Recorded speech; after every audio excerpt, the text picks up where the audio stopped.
Hello, you are watching Game on Hai, and we are going to discuss something very, very interesting. We have a very special personality sitting next to us, and he has come all the way from South Africa. He is with us.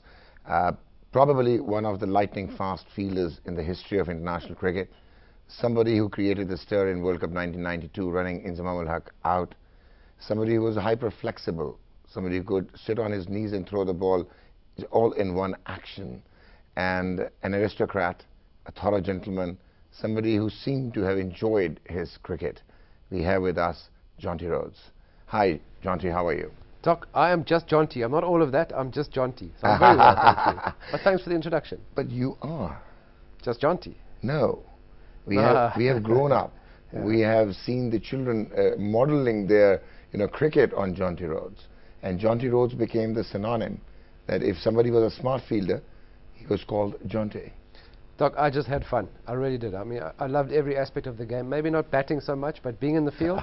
I wanted the ball to come to me, and if it didn't, I would go and find it. Well, Jonty, did you ever realize when you were growing up as a school kid that you'll represent South Africa, alienated and isolated in 52 test matches, 245 one-day internationals, and 164 first-class matches? To be honest, people asked me if it was a dream come true to represent South Africa, and it wasn't, because there wasn't even a dream to play cricket. As you rightly said, during the apartheid era, there were economic and sporting sanctions. So I finished university, there was no country to play for. I got to play first-class cricket for the Natal team, and that's as far as you could go. So if I wanted international exposure, Clive Rice, Alan Lamb, those kind of guys. Alan Lamb actually went and played, Robin Smith went and played for England.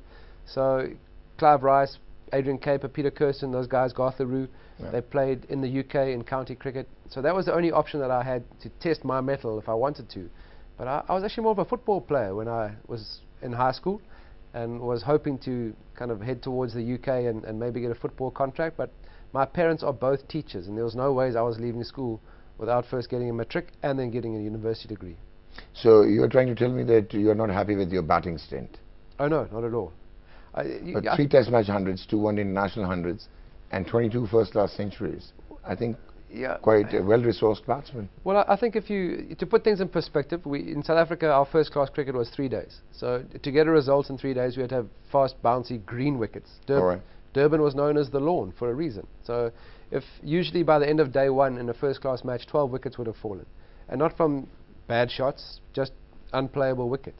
So if you got to 70 or 80, you're deemed to have done well in the first innings. And if you scored 110, that was a good knock. Whereas if you look at Australians, Indians, Pakistanis, guys who played a lot of county cricket, their highest scores were 200s, 300s.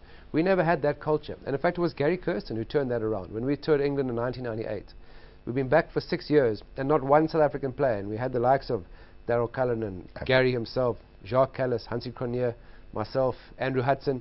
No one had scored a double 100 for South Africa. And we had a batsman's meeting and just said, okay guys, we've got to rectify this. 120 is no longer a winning or a good score. It's a set-up score.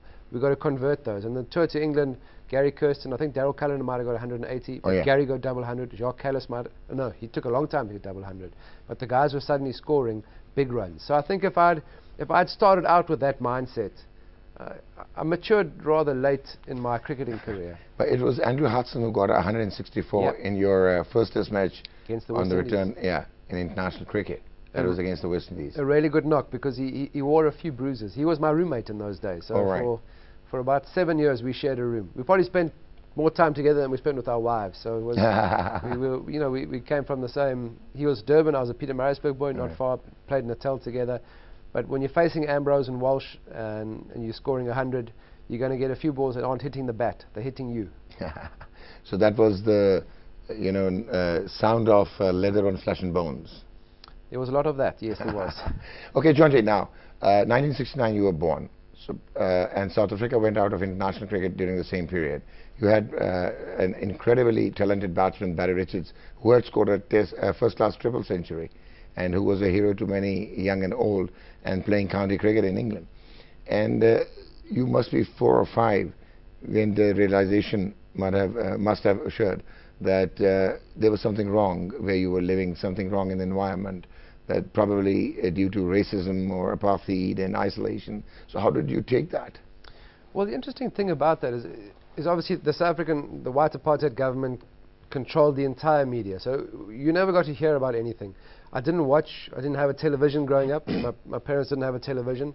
So we also didn't realize that there was no international sport to watch, because I don't watch sport. I don't watch cricket, football.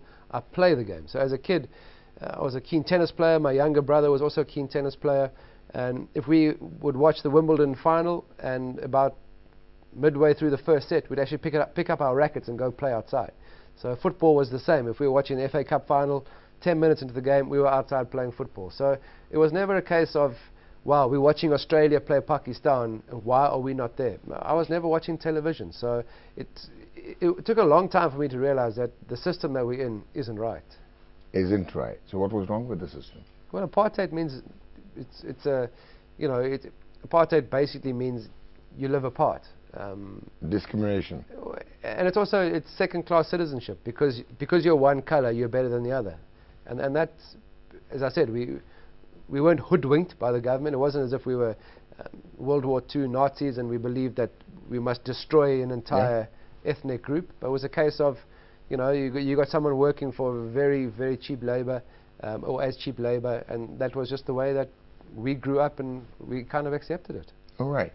Cricket in South Africa, actually international cricket in South Africa, had started in 1890, and it was Mr. Abe who actually was the manager of the South African team and an entrepreneur, who suggested to the MCC secretary, Sir Francis Lacey, to actually come out with the idea of having an ICC Imperial Cricket Conference. So South Africa played a major role in redefining the methodology of running international cricket. Still, South Africa was never ranked amongst the top teams, despite having been one of the participants in the 1912 Test Championship in England. So how do you see, was there any sporting culture in South Africa when Jonty Rhodes was growing up? Well, even with sporting isolation and the sanctions imposed on South Africa, we still had a huge sporting way of life. And it wasn't just cricket. I think that's a difference with us, in that out of a population of 52 or 53 million now, there's 30 odd million Africans in South Africa, and the major sport that they support and that they play is soccer. So cricket is not the be-all and end-all. Rugby is very popular. Cricket's a number 2 sport from a spectator point of view and an interest point of view. I think probably the number 1 with regards to the sponsorship, the way it's been run. It's been very professional. Rugby also very professional. I think South African football has issues with regards to the way clubs are run, and some of the sponsorships. There's been issues, so management style. So I think cricket is very popular, but it's not the be-all and end-all. But we're an outdoor society. We don't have 2 or 3 months of monsoon or extreme summers and winters. My son is 11 now, but from age 5, if we play beach bat at the beach, my daughter was 4 years older, she was 9, and she tries to get to 100 consecutive hits. My son would get to 4 or 5, and he'd say, "Hey, Dad, hit it wider. I want to dive and hit it." So I'd say, "But then you'd ruin the rally. We get to 10 and he's diving around." Right. No, he doesn't want the ball to come straight to him. He wants to be diving to hit it. Or if he plays football, he doesn't just pass it back. He wants to slide and kick it. So we have this culture of being outside, of diving around, and whatever sport we're playing, we're pretty much playing sport all year round, and it's a mix of different games. Jonty Rhodes, when you were growing up, you must have had heroes you must have heard the names of Mike Proctor, people like Barry Richards, Clive Rice, Gartley Rue, Paul McEwen. You must have Graham Pollock, Eddie Barlow. So was cricket fascinating you at that time? No, I have to be honest, no, it wasn't. I mean, I enjoyed cricket because I was playing it, and I was playing it quite successfully as a schoolboy, playing 2 years of South African schools, South African under 18 with Hansie Cronje. Our last 2 years of school, we were in the South African team together. We had rebel tours that came out, so the Australians under Kim Hughes, the West Indies under Lawrence Rowe, the Sri Lankans came quite early before that. Bandula Warnapura captained the rebel Sri Lankan team. And the one side, Mike Gatting brought out a team an England team to South Africa, and that's the last rebel tour, because before it even started, there was a big protest, and they handed a petition to the English team. The English team accepted it, and they actually left. They went back home. And that was the start of communication between the non-white and the white. And Dr. Ali Bacher was a magnificent administrator. He certainly got his own way. He wouldn't let me retire. I had to have 3 meetings with him before I retired. So he didn't like the answer. He'd say, okay, Jonty, I'll see you next week and we'll talk about it. So a great administrator though. And he brought the cricketing bodies and great foresight and vision. The cricketing bodies came together. We were then invited back. So pre-democracy. South Africa still was not a democracy when we were playing in the World Cup in '92 and touring India in September of 1991. So without that, I probably would have been a hockey player, not a cricket player. Well, Jonty, South Africa tried in 1974 to have a re-entry in international cricket, again in 1978-79, again in 1981-82 before they started enticing other cricketers of the world to tour, and probably Graham Gooch and John Emburey were the first victims on the England team once they became the part of the rebuild tour to South Africa. So how you people, you gentlemen, you youthful boys, exuberant boys, were taking all this? Did you have any idea, did you have any hope that one day South Africa, they would be back as one of the major and premier test match teams? In a nutshell, no. Really, no. As I said, it wasn't a dream come true because there wasn't a dream. It didn't look like South Africa would ever change its political path. All right. It really didn't look like it. And when did you realize finally that, oh, now we are back into international cricket? Well, when they selected the World Cup team, and I was playing for my university, and we broke for lunch, and they announced the World Cup, because I really didn't think I'd make the World Cup side either, because why so? I was an average first-class player. I wasn't setting the world alight. I'd scored a first-class 100 on debut, which helped my cause. It gave me 2 or 3 years of average performances, because as a young player in an aging team who was sort of bottom of the log, we only had 5 provincial or state teams at the time, so we weren't faring very well, and I was seen as the young sort of bright spark in the side, or the shining light for the future. So I was given a break, certainly I was actually due to be 12th man the day on my debut. One of my teammates, his wife, had a baby that morning. So we got to the ground, he got a phone call, not on a mobile phone, it was through the the operator at the office of the Natal Cricket, and he had to leave, and just before the toss was made. So we only had 11 players. I was one of the 11. So from 12th man I went to batting in the middle order, Garth LaRue, Stephen Jeffries, Adrian Caper, Peter. So some of my heroes. Stephen Jeffries and Garth LaRue, probably 2 of the fastest bowlers ever in the history of South African cricket, leaving aside Alan Donald or Dale Steyn. So pretty formidable opening partnership. So that you got 100. But also, again, fearless. I had nothing to lose.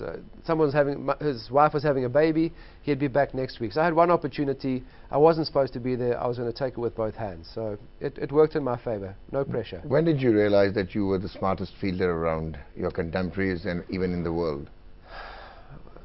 I'm not sure. I think even at school, a lot was said about the school coach. Often, if you wrote in articles, or there were newspaper articles, which my mother kept, of course she does. You know, that's what mothers are for. They keep footage and they keep on pampering their children. Well, she had pages and pages and pages cut out.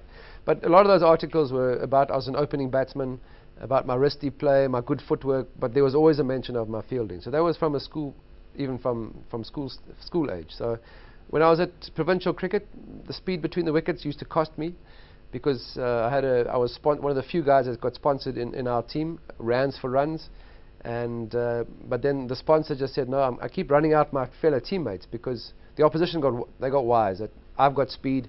I would get back, so they would throw to the non-danger end. They wouldn't even bother throwing at my side, because the average age of my teammates were about 35, and we were sponsored by the breweries and the tobacco companies, and those guys were endorsing it very well. So they weren't the fittest of men. By the time you started playing first-class cricket in South Africa, was it as well organized as it is today?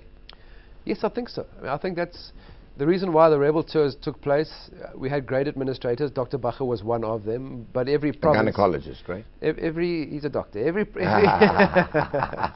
Family show. Gynecologist is a doctor. Yeah. I know he is.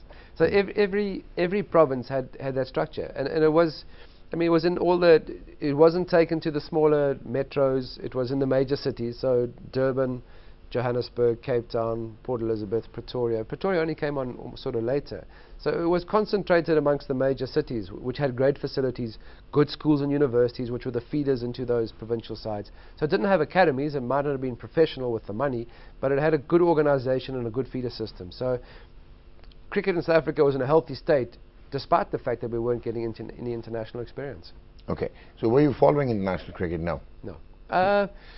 Dean Jones, we didn't get much television of footage of international matches, but Dean Jones, when I saw him, I really liked his fielding. I liked the way he ran between the wickets. He looked a bit crazy, asking Curtly Ambrose to take the white wristbands off in the day-night games, but I loved his attitude. You know, he was something different. He scuttled like crazy between the wickets. He had a bullet of an arm. Was a good fielder, and yeah, I liked the way he played. But I still remember my first match against Australia, not in the World Cup, but in a Test series. And Kepler Wessels had said, listen, it was 1993, go and talk. He obviously played for Australia with a lot of these guys. Oh, yeah. And he said, take a beer in and go sit down next to somebody, take a drink at the end of the day's play, and go talk to these guys about touring. We hadn't been yet to Australia, to England, to New Zealand, to Sri Lanka, to India, to Pakistan. He said, just talk to the players. And I walked in there, and there was Mr. Border, Mr. Healy, Mr. Boone, because, as I said, my father's a teacher, so lots of respect. And these guys were on my wall, you know, out of the cricket magazine. So the only person my age was Shane Ward. So he and I hit it off pretty well, because he's the only one I felt comfortable talking to. You seem to be a different guy. No, we hit it off really. He looked after me very, very well. All right, Jonty, you're revealing something special. Right, Jonty, yeah? He looked after me really well.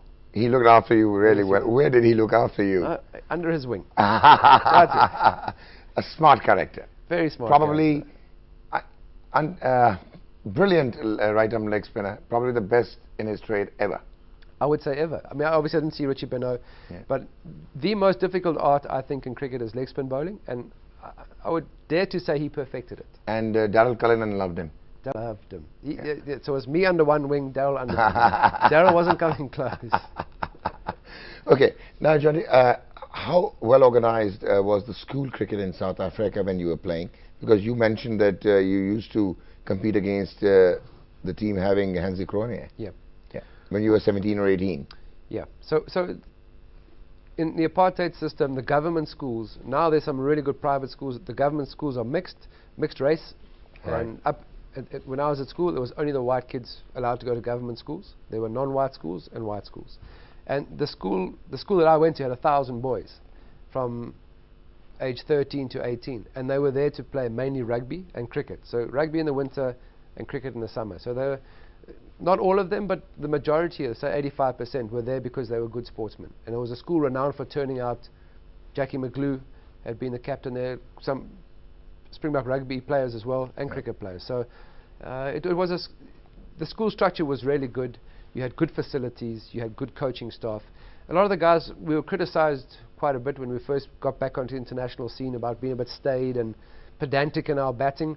A lot of the English guys would come across in their winter to South Africa, and they would coach at the schools. So we had a lot of the overseas pros playing in the clubs and earning extra cash at schools as coaches. So we had every opportunity to play good cricket as schoolboys. Well, when South Africa went to West Indies, that specially arranged one-off test match in which Andrew Hudson got 164. So were you part of the team? I played in the 3 one-days. We played 3 one-days first. We lost the series. You were selected on the first South African team on their re-entry? Yes, in the one-day, not on the test matches though. All right. I like to think it was because of an injury, but a body surfing injury. All right. Richard Snell was body surfing with Merrick Pringle, and they headbutt. I think Richard Snell hit Merrick Pringle in the chest, and Adrian Caper was selected just in case Pringle couldn't bowl his over. So I was asked, well, I was dropped from the team. Adrian Caper, that big man. Yeah, so he could bat and bowl, and I was an out-and-out batsman, so who could field a bit. I got a wicket in that test. I got a run out, and in fact Richard Snell was on. He had 4 wickets. So you were part of the test match, yeah, but you were not playing. You were the 12th man. All right. And now, did anybody ever teach you fielding, or just it came naturally? No, it came naturally. I think it was a combination of all the sports that I played. Hockey, you learn to run fast, bent over with the ball on the hockey stick. As a tennis player, you learn to move left or right to hit the ball on the backhand or the forehand. The split jump came into the game. And as a soccer player, as a centre forward, the goalkeeper would come off the line to cut down the angle. So for me, as a cricket player, as a fielder, I would come in close to cut down the angle, but then I'd need the split jump because as you come closer, the ball's coming harder. So I needed the anticipation, I needed the ability to be able to move left and right, and the split jump helped that. And running, I wasn't the fastest over 100 meters. I mean, there were guys who were faster than me over 100, but the first 5 meters, I could be very swift over the ground because of the hockey. So the combination of all those sports, there was no cricket coach. I mean, there was a coach, no fielding coach, no assistant coach, no bowling or batting coach. At one stage, Mike Proctor was my coach. All right. I mean, when he tells you to hit 4 or 6 and bowl off the wrong foot, I mean, what is he going to teach you really? Okay. Now, when did you realize that you could be an international brand? Because I have heard, we have a news, that you were the most endorsed South African sportsman ever. So well, you're a rich man, Jonty. No, not ever. Yeah. Not ever. Definitely not ever. At the time, we weren't earning much money, even with endorsements. So to put things in perspective, I had quite a few endorsements. I had a big following amongst the children. I had a bad haircut and kind of a baby face. And also, it was the perfect timing. That dive into the stumps of the '92 World Cup. You talk about passion. It's probably the first time there's been passion like an India-Pakistan match. South Africa were, and no matter what race you were totally behind the South African cricket team during that World Cup. So I was launched into everybody's households at 3 o'clock in the morning on a rainy Brisbane day. And yeah, I certainly got a lot of endorsements, but it didn't convert into cash. But you cheated because you flew. Yeah, but that's allowed. It's not in the rule book. But you flew. You read the rules of cricket that was designed and drawn up in 1860. And you ran Inzi out. There's nothing that says you can't fly. And you ran Inzi out, flying and hitting the stumps. So, like, what was the reaction? Like, what did Capitals say when you did that? Well, they all wanted to know why I didn't throw the ball. Because, I mean, if you think they were not happy. If you think of the decision Steve Bucknell gave, Inzi was out, but only just. And in those days, without the third umpire decision to be referred, the umpires generally gave the batsman the benefit of the doubt, especially in run-out. So you almost had to run him out by half a metre before the umpire was happy. Maybe Steve Bucknell, he had a gut feel that it just felt right, or felt out. Couldn't have felt right because it looked a bit crazy. So it was, yeah, my teammates, in fact, nobody made a big thing of it because I was in the team to field. I mean, they all knew I was not just to field. I mean, obviously I had a role, batting number 6, I was supposed to score some runs. But they pretty much knew I was a decent fielder in the team, and I'd got a run out in the first match against Australia. I didn't have to bat, we won by 9 wickets, but I got a wicket through the run out. So I had that reputation in the team of being a good fielder. But that had been, it was a team goal to be the fittest and the best fielding unit at that 1992 World Cup. How did it feel when in the 1992 World Cup, South Africa playing for the first time ever, and going there, and then almost being there, reaching the semi-finals, and then that rain rule came in, it was applied, and you had to score 22 runs of the last ball. You lost it. How disappointing was that? Doc, you know, it actually, we had very mixed feelings. Disappointing not going further, and disappointing not being beaten by a better team on the night. The rules kind of nullified the whole thing. So needing 22 of 13 balls, with Dave Richardson and Brian McMillan batting, 2 of our most experienced of the inexperience that we had, 2 of our senior players who, you know, had played a lot of first-class cricket, and Brian McMillan and Dave had both played in the Rebel series, so had some sort of international experience. So I think when it gets taken away from you like that, you can't be too disappointed because you've given it your all. You haven't underperformed on the night, or you haven't been beaten by a better team. It's kind of out of your hands. I think a lot of us resigned ourselves to the fact that, hey, we didn't have a great World Cup performance-wise. I mean, we beat Australia, we lost to New Zealand, we lost to Sri Lanka, beat the West Indies, beat Pakistan, beat India, beat Zimbabwe. So we weren't out and out racing through, lost to England. We weren't racing through the World Cup being unstoppable. We were kind of up and down, finding our feet as we went. And the result-wise, semi-final for us, I think in retrospect, after the tournament, I mean, we wouldn't say it while we were playing. We were just hoping that the tournament just kept going and going for us. And when we sat back and looked at it, we thought, okay, we've almost overachieved here. So we were happy with the results. The processes were good. They were quite simple. We didn't have a lot to play with, and we defended like crazy. How would Jonty Rhodes compare Capello Wessels, who had made 100 on his debut for Australia, and then captaining South Africa, and Hansie Cronje as captains? Very different. I mean, they grew up in the same town. They went to the same school. Capello obviously then went to Australia, where he, by all accounts, was given a hard time. But Australia were one of the major countries protesting against apartheid in South Africa. So he, by all accounts, had a very tough introduction into playing cricket for Australia. So he's a tough guy, still is a tough man. You know, I don't think he's mellowed at all. He's got older, but he certainly hasn't got any less tough. Whether he's commentating, selecting, or coaching a team, he demands. He's very demanding. But working with a guy like Hansie, you know, Kepler had a team, even though we were average age of 28, 29. You know, there was the senior guys like Brian McMillan and Dave Richardson, Peter Kirsten, Adrian Caper. They hadn't played 100 one-day internationals or 50 test matches. So Kepler kind of controlled the whole brains trust, because he had played cricket for Australia at the highest level. Hansie then inherited a team that had players who had played 50 or 30 test matches, 121 days. So I think from a man management point of view, Hansie knew that he had guys he could rely on. Kepler wasn't sure what he had. All right. And Hansie also somewhat mentored you, directly or indirectly, while you were part of the South African team. Yeah, Hansie was you talk about processes and plans. Hansie certainly was someone who put a lot of thought into what he required. We would tour England. He would speak to you on a one-on-one basis and say, listen, Jonty, for me as a captain, to win this test series, I need a contribution from you at number 6. I need 200s or 100, 250s, average 40, a run out, not at this ground or this venue or score it here, but my contribution to the team needed to be X. If he knew that he was pushing me to achieve that, so, you know, I wasn't a very driven guy personally by goals. I wasn't breaking records with the bat. So if I knew that Hansie required me to do it, was a driving force certainly for me to perform better. But it wasn't just when I was doing well or playing with the team, it was when I was left out the side. He was phoning me on a weekly basis. If I did well with my provincial team, hang in there, Jonty, great to see that the change you've made in your technique, you must be working hard, keep it up. When I was playing on tour with the team, playing in the one days, but sitting out in all the test matches. So you go on tour for 2 months. There's a lot of sitting around, as you can tell. I'm not very good at sitting still.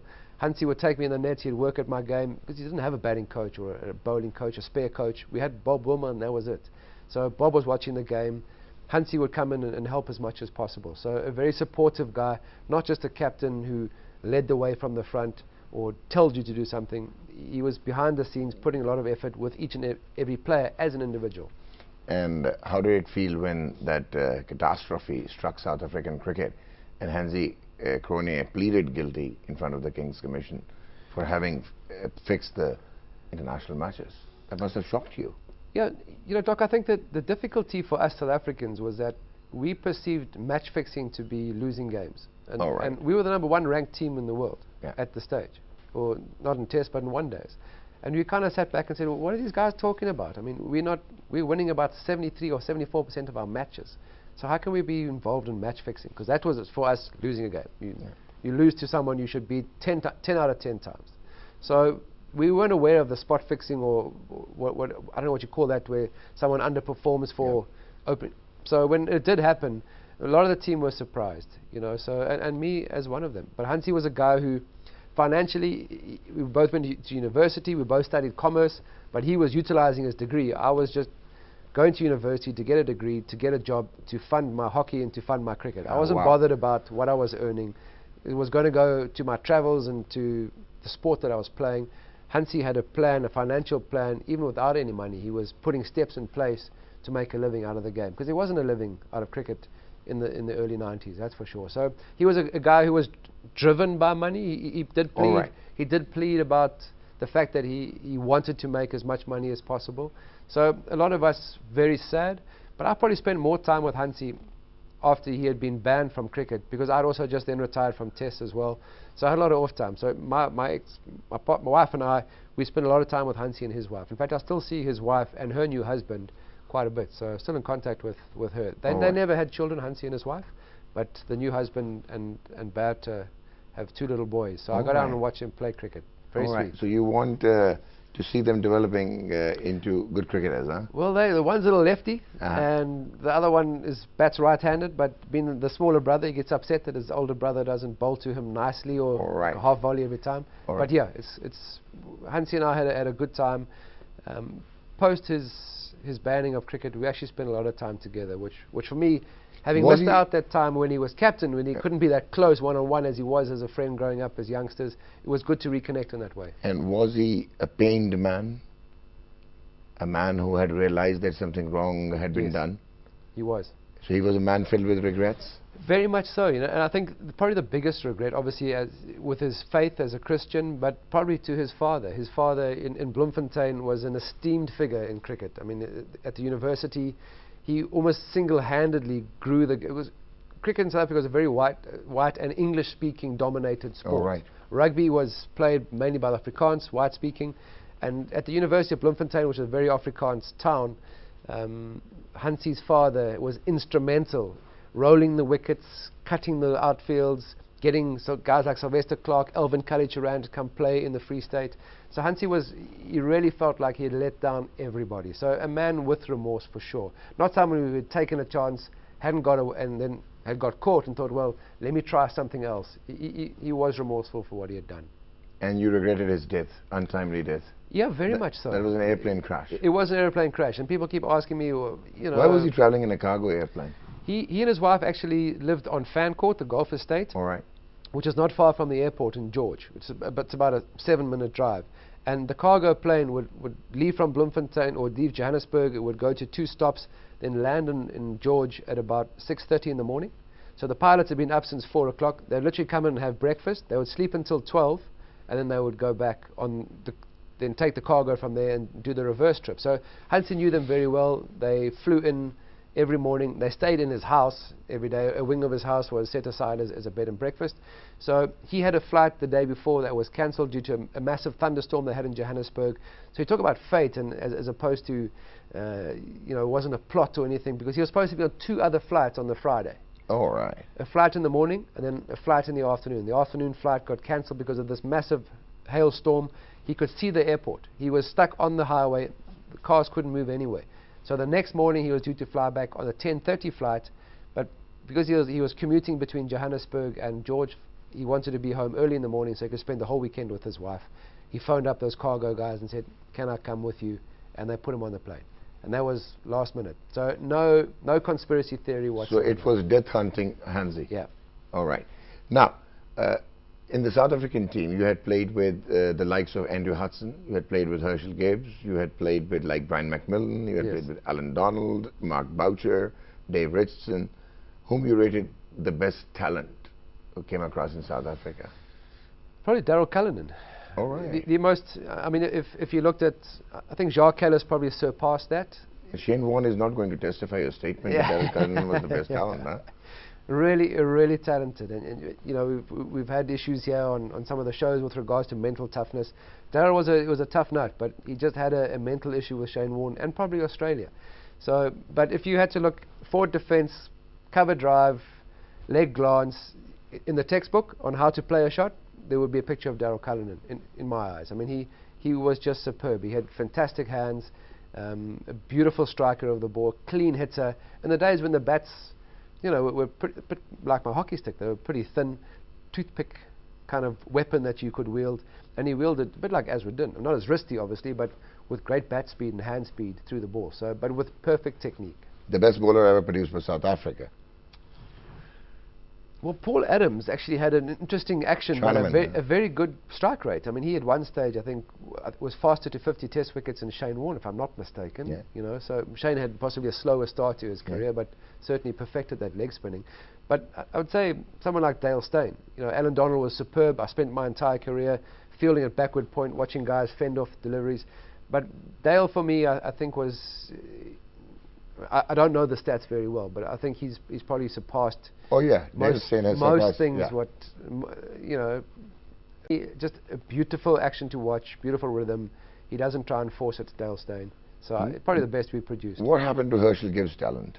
He was phenomenally gifted. Yeah, it got utilised on and off the field. You know, he was a busy man all the time. All right. So frustrating, really frustrating to watch. You know, as a teammate, he contributed in so many different ways. Humour, he was a really funny guy. Dressing room, and that's quite important. When you're on tour for 10 months of the year, you spend a lot of time in each other's pocket. You need to get on with your teammates. And I can attest to the fact that it's not always a happy family. I mean, there's always issues.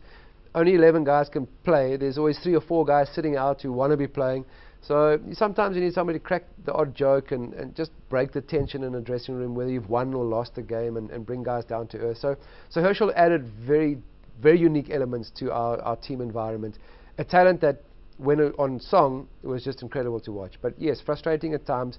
But if you had asked Herschel Gibbs to be more disciplined in his approach, I think you would have lost the essence of Herschel Gibbs. 6 sixes in an international match, the first ever man to hit that. I was there. 228 against Pakistan at Cape Town, so got a test match double 100. And then that famous 175, chasing that 439 or 438. Yeah, 434 Australia scored, we got 438. 438. Yeah. So? I was there as a sponsor for the 434 game, so watching his 175. And he'll probably tell you later, because he's told everybody in his book and on television that he'd had a late night. So he wasn't taking selfies at 2:30 in the morning. He was doing something else late at night. So he kind of thinks maybe that's why he was relaxed at the crease. Yeah. But he destroyed Australia. I mean, it was crazy to watch, because when you're chasing 434, you just got to keep going. And usually teams get bowled out for 210 overs, because they're trying to. We just kept going. Every player that walked to the crease, from Graham Smith got 90 or 40 odd balls, a crazy knock. Roger Taylor Marcus got 16 off about 6 balls. So, I don't think else there was. Johan van der Walt also faced 3 balls, hit them, 2 of them out the ground. So every person played their part, but Herschel's just was a real standout knock. All right, now, just to wrap it up, you became the first ever cricketer in the history to go on a paternity leave. Yes. It was the year 2000. Yes. What was that? We have heard about the maternity leave. We have never heard about the paternity leave. Well, yeah, I suppose I wasn't a conventional cricketer in most sense of the word. I was more fielder than batsman. I was someone who actually enjoyed being out there for 90 overs, running around like a crazy fool. And yes, my wife did request that I stay. Dr. Bacher said I could have 4 days at home, and my wife didn't think. She thought 2 months sounded a bit better than 4 days. So you went on leave? Paternity leave. And why did you retire from Test cricket so soon? In the year 2000, you were hardly 30-year-old? No, I was 34. 34. But I'll tell you later. You'll tell me later. Okay. Okay, no. And in the World Cup 2003, you broke your finger, and that ended your international career. Yeah, I was going to retire at the end of the World Cup. That was going to be my swan song, and hopefully the final. It didn't pan out, but what also transpired then, they put a plate in my hand, hoping, because it was only the second game of the tournament, so we still had 4 weeks before the knockout started. And they were hoping that it would be sore, but I'd be able to play from the round Super Sixes then. And the loss to New Zealand in Johannesburg, Stephen Fleming got a great 100, I think, in the rain. They suddenly realized that we had a political situation in South Africa around team selection, and we had to play have a certain number of non-white players in our squad, and there wasn't enough batting cover. So our batting cover was Andrew Hall, who batted. All right. He was an all-rounder, but he was an all-rounder. You know, so he usually came in at number 8 or 9, but he was the only batting cover that they had in the team. And after the loss to New Zealand, suddenly every game became a must-win situation. And Graham Smith, who had just made his debut against Australia, had a great series against Australia, didn't make Test and One Days, didn't make the World Cup squad. So they just said, listen, Jonty, I'm afraid we don't have enough batting. You might not, you might be, but actually we might be out the tournament by the time your hand gets better. So if you don't mind, best for the team, we're going to have to cut you from the squad. So that was the end of my career. It wasn't quite what I'd expected, but it was 245 one-day games and 52 tests more than I'd ever dreamt of. No, Jonty, you are being modest. You're being modest.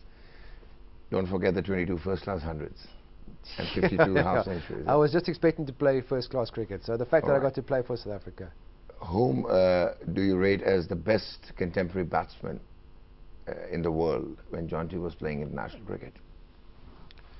Well, for different reasons, different guys. I mean, someone like a Brian Lara, just amazing to watch, destructive as he hit the ball through you. You know, he put paid to some of our World Cups, 96 for sure, 2003, the first match against the West Indies. Yeah. I used to love watching Got Brian 100 Lara. Yeah, in got 100 2003, against us. And Sachin Tendulkar, obviously, had a very extensive career. Ricky Ponting towards the start of his career, a very gutsy. But Steve Waugh, you know, he wasn't technically beautiful to watch, but man, for the occasion, there wasn't a better guy to lead a team, to fight for a team. He just had the knack of getting his side over the line. So a guy who actually took 4 years to score his first Test match 100 and ended his career with 34. Yeah. No, he would have been mentally very strong. Very, very, very tough. So you didn't like Inzamam ul-Haq, you didn't like... Well, it's not I didn't like them. I mean, there were a lot of good players around. You asked me who stood out. Inzi was not good? No, I said a lot of good players around. You asked me who stood out. All right. Brian Lara, Sachin Tendulkar, Steve Waugh, Ricky Ponting. As I say, he was a youngster when 2003 when I retired. He wasn't quite my contemporary. I was a bit senior to Ricky Ponting. Now, Jonty, before we end it all, to the 1992 World Cup, 96, 1999, 2003, and then in 2007 as their fielding coach of South Africa. So you have been to 5 World Cups and chokers. South Africa could never even play in a final. Most organized cricket. During the apartheid era, you developed your first-class cricket, your infrastructure, organized and methodized college cricket, university cricket, school cricket. And South Africa, being one of the finest teams in the world, having produced the top players in the world, and still not being managed to reach the final. So how do you see that?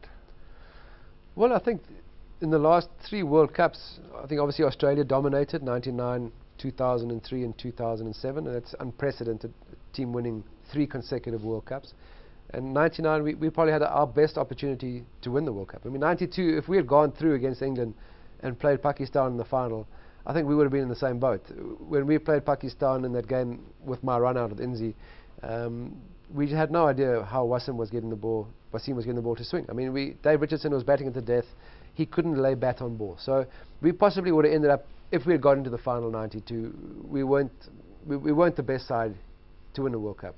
96, we were pretty well prepared. Brian Lara scored 100 against us, as he can do. So no lack of preparation, no choking. He was actually dropped. We had a stand-in wicketkeeper, not a stand-in wicketkeeper, beg your pardon. Dave Richardson had broken his finger just before the World Cup started. So we had a second-string wicketkeeper who was a pretty decent keeper, Steve Pelferman. Oh yeah. So a pretty decent first-class player, but not our ¡1 keeper in the country.